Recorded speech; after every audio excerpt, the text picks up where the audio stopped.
Les heureux contribuables. Ah, cette tempête, quel manque de bol que ce soit arrivé si tôt. Non, il aurait fallu attendre. Les gens déjà envoyaient toutes leurs économies à Haïti, au Chili. Ils n'ont plus un rond à donner, non. Tout ce qu'ils avaient mis de côté depuis le tsunami, putain, c'est parti aux Caraïbes, en Amérique du Sud. Dieu devrait faire un calendrier des catastrophes pour laisser le temps aux donateurs de se refaire une santé financière. Là, on n'en peut plus. Et tout ça, c'est à cause de la délocalisation, de la générosité. D'ailleurs, ça pourrait faire un bon thème de campagne pour le FN. Mes amis des FN aux élections, je leur donne un petit conseil, il faudrait faire ça. Françaises, Français, ne donnez que pour les catastrophes françaises, les drames bien de chez nous, ne sauvez les gens de la noyade ou des décombres qu'après qu'ils aient montré leur carte d'identité française. Voilà, là, on aurait du pognon. Alors bien sûr, les digues qui pètent, les noyés, les maisons foutues, les gens ruinés, toutes condoléances, bien sûr, c'est grave. Mais le pire dans cette histoire, c'est que ça a attiré Nicolas Sarkozy en Vendée, comme si les sinistrés n'avaient pas déjà assez les boules. Bon, il a attendu la décrue, parce que déjà, quand il tire la chasse d'eau dans un chiotte à la turque, il a papier, mais il est venu. Alors par contre, je ne sais pas si vous avez vu, mais il a pas été inauguré le salon de l'agriculture. Je sais pas pourquoi. Peut-être que quand il voit les énormes tétines des vaches laitières et qu'il tombe sur Carla rentrant chez lui, il est déçu, je sais pas. Oh. Ou alors, il va pas trop voir les grosses catastrophes parce qu'il est hypersensible, ça doit être ça, il est trop sensible. Ah bah oui, attends, quand il y a quelques dizaines de morts, comme en Vendée ou en Charente, il supporte. Mais l'agriculture, alors là, c'est les pesticides, les OGM, et comme ça tue des millions de personnes, alors là, ça lui fait trop de malheur. Chirac, lui, ça ne le gênait pas. Hein. Il faut dire qu'en tant que ministre de l'Agriculture et de président, il avait tellement arrosé ses potes de la FNSEA, tu vois, pendant des décennies, qu'il lui planquait des billets dans le trou du cul des vaches. C'est pour ça qu'il passait des heures au salon de l'agriculture et qu'il les tripotait tout sous la queue, vous vous rappelez? Ah, il faisait semblant de tâter l'intérieur de la bête et il posait une question à la con. Ouh là là, mais dites donc, il y a de la place, elle avait les récemment, non? Tu vois? Bon, bien sûr, il ne pouvait pas dire la vérité. Je sens un lingot entouré dans une liasse. Merci les gars, il pouvait pas. Il récupérait le magot, il se le mettait discrètement dans le calbut en s'en touchant une sans faire bouger l'autre et roule ma poule. Après, il serrait des louches, ça lui évitait de s'essuyer sur sa veste, enfin c'était que du bénéf quoi. Et pendant ce temps, sa Bernadette s'occupait de la petite monnaie en pièces jaunes. Je peux te dire que la bande à Jaco, hein, ça c'est de la magouille familiale haut de gamme. Nicolas et ses potes milliardaires à côté, c'est du pipi de chat. Hein. Alors Nicolas, lui, il tripote pas sous la queue des bêtes, mais il a peur de se faire aspirer le bras et d'y laisser sa Rolex. C'est con. En plus, à ce moment, il est angoissé. Vous avez vu, il est angoissé, c'est la Pécresse. Vous savez, la Pécresse, et les autres excités de l'UMP, ça lui cause des soucis. Plus personne peut la voir, la Pécresse. Plus personne ne peut l'encadrer, donc il l'a recadré lui-même, vous avez vu. Il avait promis qu'il ne s'occuperait pas des régionales, et comme d'habitude, il a tenu sa promesse. Plusieurs jours. Hein. Bon, après, il n'a pas pu, parce qu'il a senti que sans lui, c'était foutu.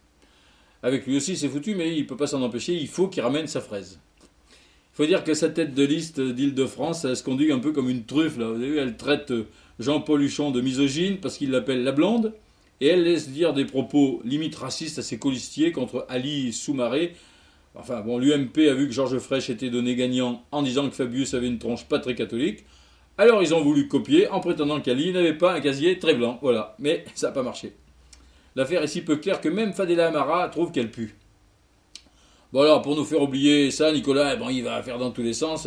Il va vendre 4 navires porte-hélicoptères à la Russie. Il faut bien les remercier d'être super cool avec la Géorgie et la Tchétchénie. Hein. Et Moscou va fournir plus de gaz naturel à GDF Suez. Bon, un peu plus de gaz pour nous, ça fera toujours un peu moins de gaz pour gazer les Tchétchènes.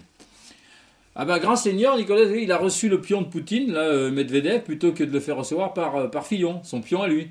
Alors maintenant, ça aurait dû être entre pions, pas du tout. Alors. Bon, je vous fais un petit extrait du cirage de pompe de Bonsaï à Medvedev. Alors, votre attachement à l'état de droit, je ne le fais pas bien, je m'excuse, au respect des lois, à la sécurité juridique, à la défense des droits de l'homme, facilite beaucoup le rapprochement entre nos deux pays. Tiens, il n'est pas faux cul, ça du tout, non, pas faux cul.